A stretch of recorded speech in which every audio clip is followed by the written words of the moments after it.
La première dame Chantal Compaoré a participé aux travaux de la 26e session du Conseil des droits de l'homme qui s'est tenue lundi dernier à Genève en Suisse.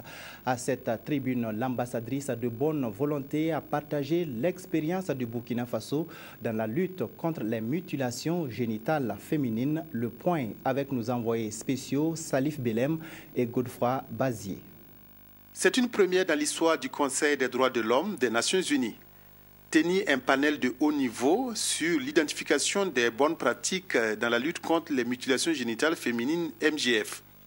Il a eu lieu au Palais des Nations à Genève et a connu la participation du Burkina, représenté à cette rencontre qui a fait salle comble par la première dame qui a eu l'honneur d'ouvrir cette rencontre à la suite du haut-commissaire des Nations Unies pour les droits de l'homme Navi Pillay et de Mariam Lamizana, présidente du CIF.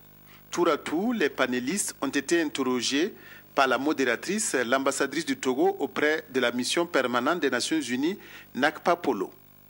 Chantal Compaoré a fait l'état des lieux des 29 pays africains concernés par les MJF, puis évoqué les causes des MJF et partagé avec les participants quelques bonnes pratiques dans la lutte contre les mutilations génitales féminines. La première dame du Faso a précisé que la lutte commence à porter ses fruits au Burkina, puisque le taux de prévalence, qui était de 20% en 2003, est passé de nos jours à 13%. Ce sont 3 décennies d'action conjuguées avec la mise en place d'un cadre institutionnel, l'élaboration de programmes et plans et l'instauration du plaidoyer au niveau national et international qui ont permis d'atteindre des résultats probants au Burkina, a précisé la première dame. En renforçant les capacités des acteurs, renforcer le plaidoyer auprès des autorités politiques et administratives ainsi que des leaders d'opinion afin d'accroître leur soutien et implication à la lutte. Intensifier les campagnes de communication en mettant un accent particulier sur l'éducation des jeunes et leur responsabilité dans la lutte.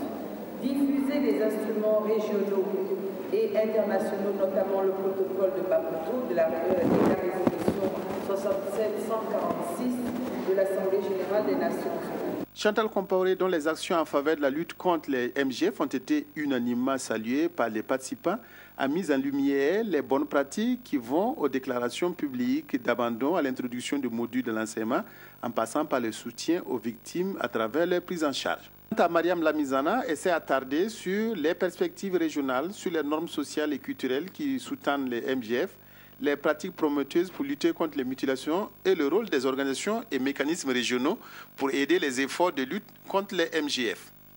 Sont également intervenus à ce panel Irati Wijeman, membre du comité des droits de l'enfant, Lise Dishburn du département de développement international de la Grande-Bretagne et Nafissatou Diop, coordinatrice du programme conjoint de lutte contre les MGF UNFPA-UNICEF et Marlène Temerman, directrice du département santé de la reproduction à l'OMS.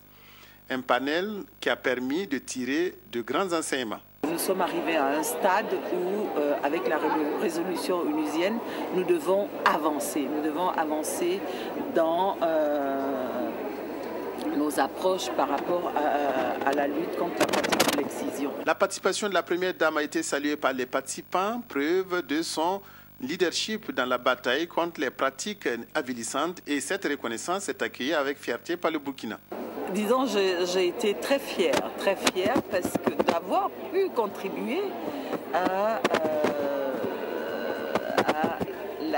la résolution onusienne concernant les mutilations génitales féminines. Il faut dire que ici ce matin, j'ai été agréablement surprise des compliments que toutes les délégations ici présentes ont pu me manifester. Pour moi, c'est une grande fierté d'avoir pu apporter ma modeste contribution à l'avancée concernant les mutilations génitales féminines. Et pour moi, c'est une grande fierté et une fierté aussi pour le Burkina. Ce panel a permis au bout du compte de mettre en avant les progrès réalisés, les bonnes pratiques, les défis et les obstacles rencontrés dans la lutte contre les MGF pour atteindre la tolérance zéro, défi que relève depuis 2 décennies avec succès Chantal Compaoré, la première dame du Faso.